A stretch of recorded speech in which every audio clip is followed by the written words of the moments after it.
Hello everyone, welcome back. In this video I want to show you how you can detect a malware using YARA. Specifically, we'll take the FlawedAmmyy and basically detect it using YARA. So let's do YARA download.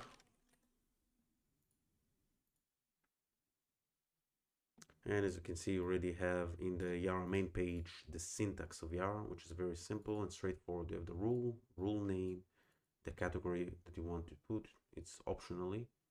Then you have three parts of the rule. You have the meta for metadata. You can put whatever you want in this part. You're the author of this rule, for example, the date that the rule was written and stuff like this.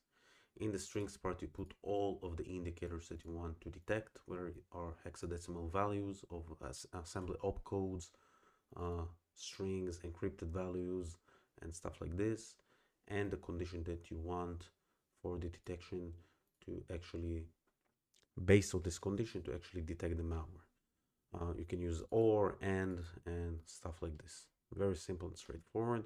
And of course, there are more advanced stuff like using plugins like import PE to detect the presence of a PE file, using directive like file size to scan for files that are less than a specific file size and stuff like this.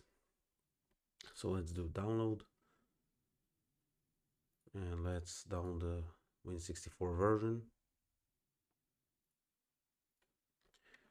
and extract it. I'll put it inside the Flare folder here. Create folder called YARA and extract it.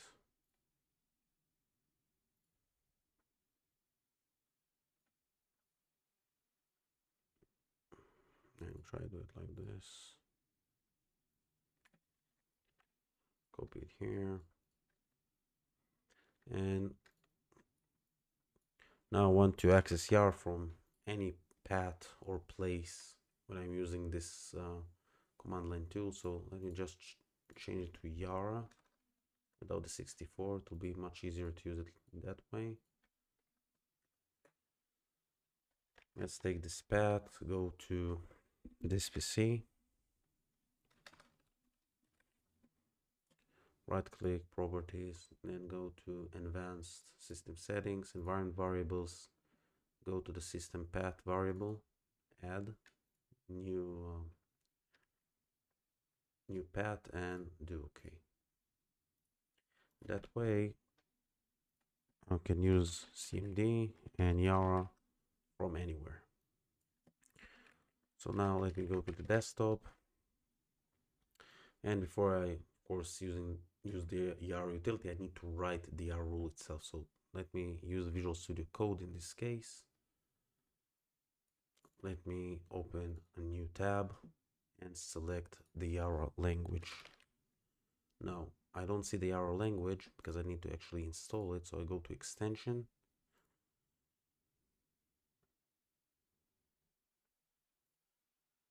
search for YARA, and I need to install it. Trust Workspace install.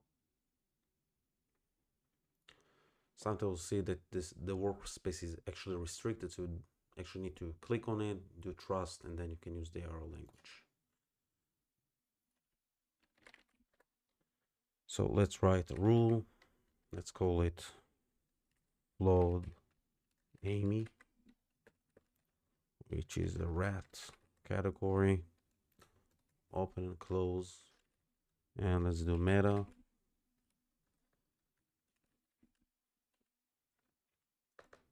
Strings and condition. Those are the three parts or the building blocks of a YARA rule. Let me just save it on the desktop with the .yara extension.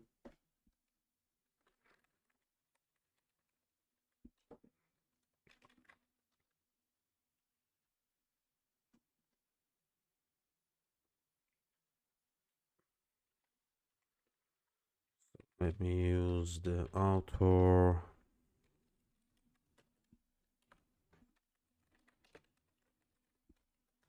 date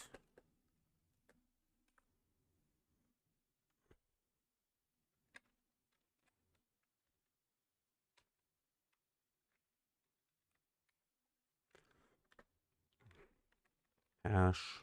Let's take the hash of this file. _1, hash my files.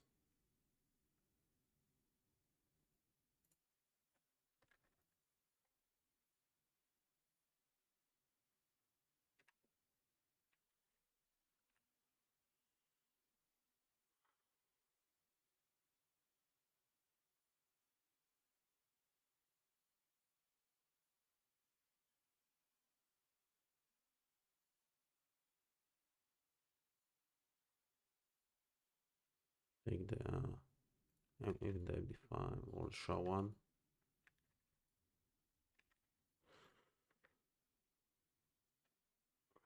And let's define the strings that we want to use. So we saw that we have strings like all those Windows API functions. Let's sign Windows API functions that are basically part of the flow of FlawedAmmyy, and those are the 4 Windows API functions of the resource section: find resource, lock resource, load resource, and all of that. So let's do $ to define a variable. Let's call it rsrc equals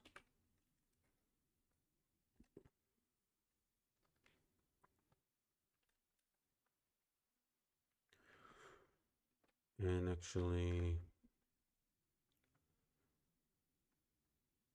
take the other. So let's copy and paste it.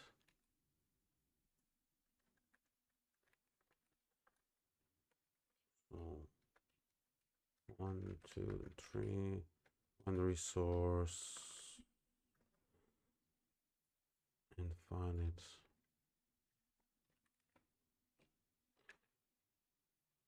Load resource, size of resource, lock resource. Those are the 4 Windows API functions. And let's not use the W or even the A part of the Windows API function, because it can be changed between different variants of FlawedAmmyy potentially. So think of, like, for example, you have a different variant with the find resource A, and then you basically search for the W and you don't have the A, you can potentially do not detect this variant. So you need to be as much as generic as possible from one side with your detection rule, but not too much generic, so you will not fall for false positives, and you don't want to be too much specific, so you will not miss other potential variants of this kind of malware family. So those are for the resource Windows API functions. Let's try to find other stuff. Let's take all of those process names.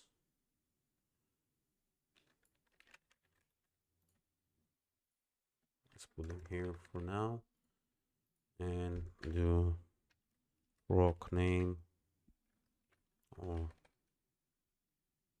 EPP name, because those are for endpoint protection software.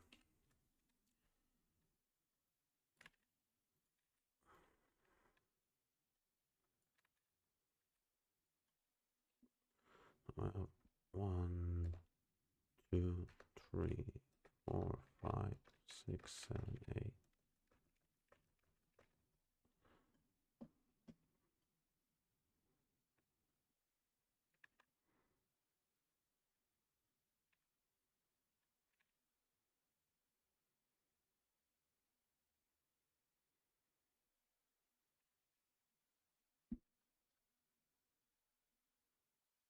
Okay, now that I put all of those EPP names, let's see what else we can take from here.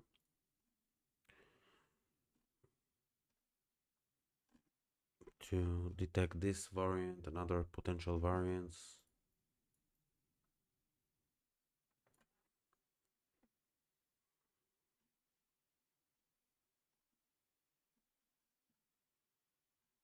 Okay, I want to detect the presence whether it's a PE file, of course. So let's write another private rule. Private rule PE or is PE. I can also use the import PE plugin, but let's do something much simpler than that, just for the example.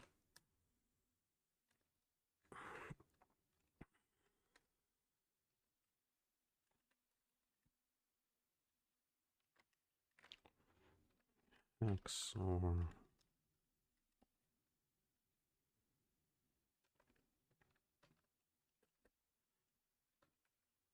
and let's detect the 45A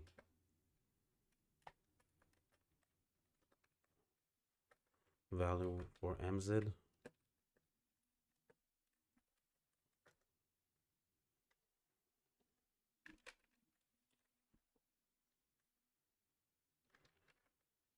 Now let's do X for the condition, and let's use this private rule as part of our condition of the FlawedAmmyy RAT tool or malware. So let's do ESP.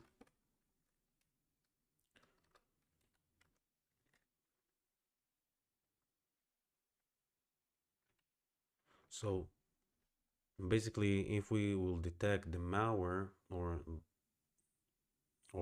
this signature will be true, or we'll find something in the malware, it will show only the rule name that is defined as a rule, but not the rules that are private rules. So basically what I mean is when I use the YARA utility and scan a file, you will not see the results of a private rule, only of the regular rules. So private rules are only used as part of a condition of regular rules. You will see what I mean when I scan the file.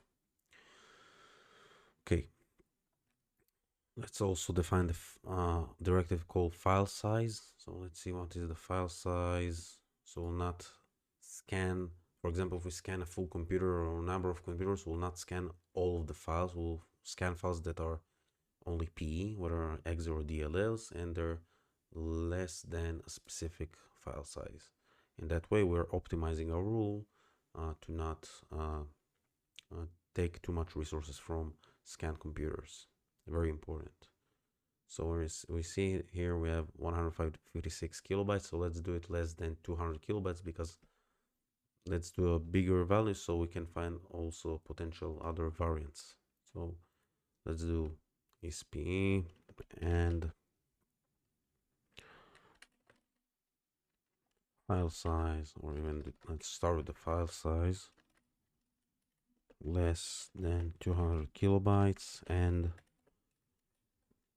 ESP. So files will be scanned. The conditions for files to be scanned are for files that are less than 200 kilobytes and need to be a P file, XDLs, and so on. So now we can use those strings also as part of our detection. So let's see if we have other interesting strings that we can use potentially. Okay.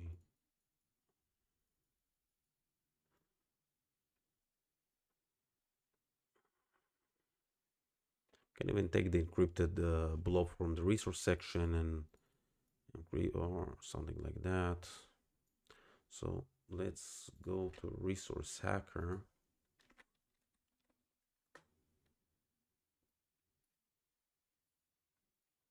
And take part of the encrypted blob.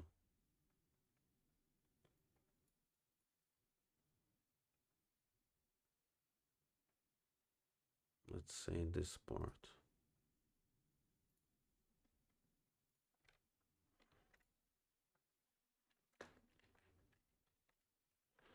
See if we can detect it as a hex. So say blob In this way, we can also detect hexadecimal values of assembly opcodes in the file. For example, if we want to sign a call of a Windows API function, not by its name, but by its assembly opcodes, can basically extract the hexadecimal values and put them here as part of the signatures. Like that. You can do it spaced or without spaces between the hexadecimal values, doesn't really matter. So if you want to extract a hexadecimal value from sample using IDA, for example,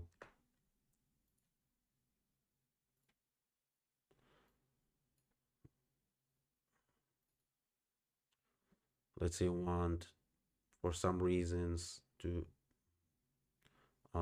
sign those hexadecimal values as a decryption mechanism, for example, you can just go and do Shift E, and Shift E in IDA basically will give you all those hexadecimal values. You can do it unspaced or even spaced, and you can take and basically put it part of your YARA rule. So let's say the decryption routine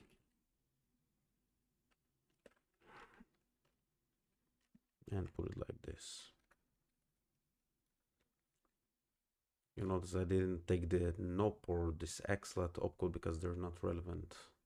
I did it only for the bypass, if you remember in the previous videos. So this is the decryption routine and encrypted blob taken from the resource section, and so on. All of those are APP software.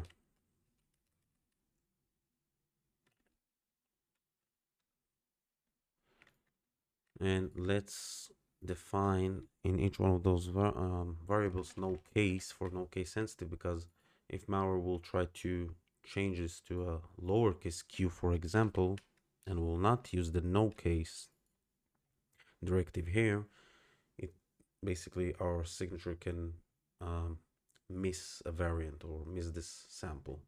So we'll use the no case just in case. And the attacker will want to change it, those process names, to a lowercase in our strings.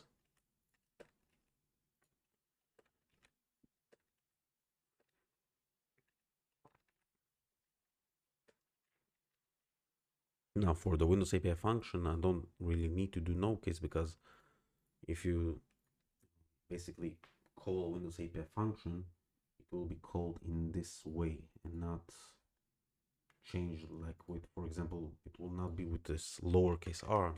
Maybe someone saw something, a case like that, but I didn't really see a case like when you call Windows API function like find resource and then you have different like lowercase or uppercase. But if you want, just to make sure, you can also use no case in those places. Yeah, so let's now write a condition to include, for example, let's say, and all of resource or src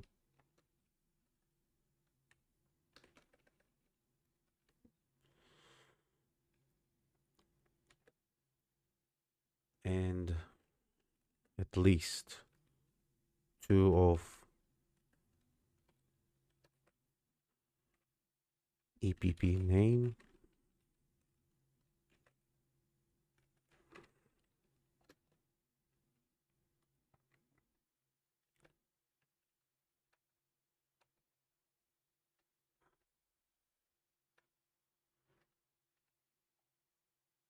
and let's say for now let's not use those variables, because if I'm defining a variable in the string section and I don't use them as part of the condition, YARA will throw me an error. So let's just focus on those variables for now. And now let's do a scan. So if I execute YARA, it will show me the command line arguments to use. So I'll do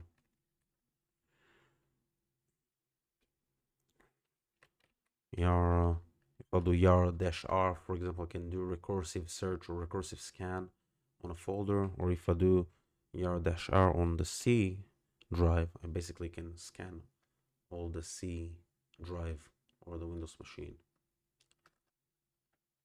And that way I can also check this signature, for example, for false positives. So if my signature will find legitimate executables, like detecting CMD and PowerShell.exe, it's a rule that you need to change. So YARA FlawedAmmyy YARA. This is the rule name and basically the file name, which is space1.ex.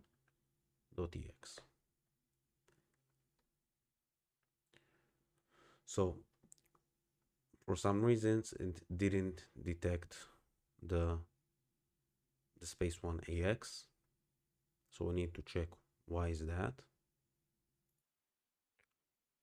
Okay, so let's check it again. As we see, there is no detection of this rule, so it can be several reasons.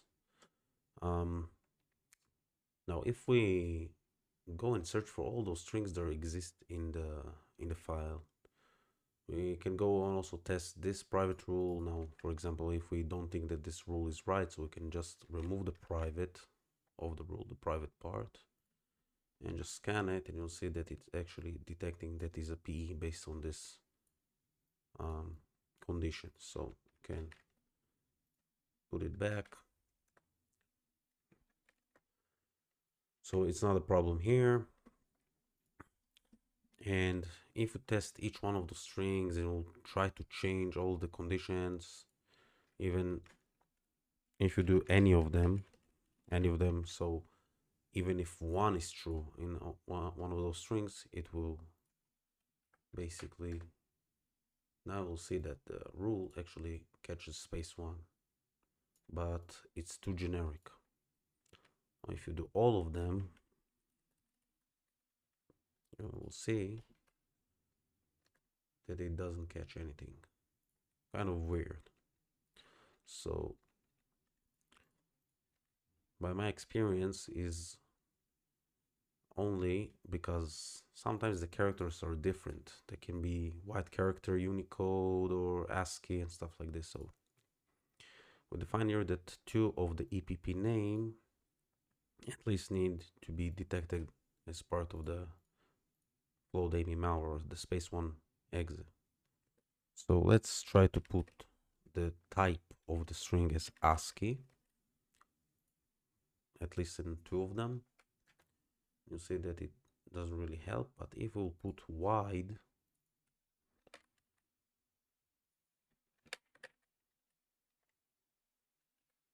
now you'll see that we actually detected it successfully.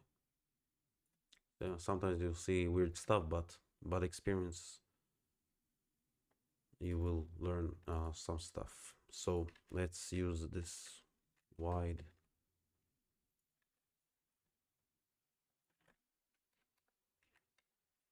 directive and all of those rules. Now let's test it again, and we have a detection rule for this sample of FlawedAmmyy. Thank you very much, and see you in the next videos.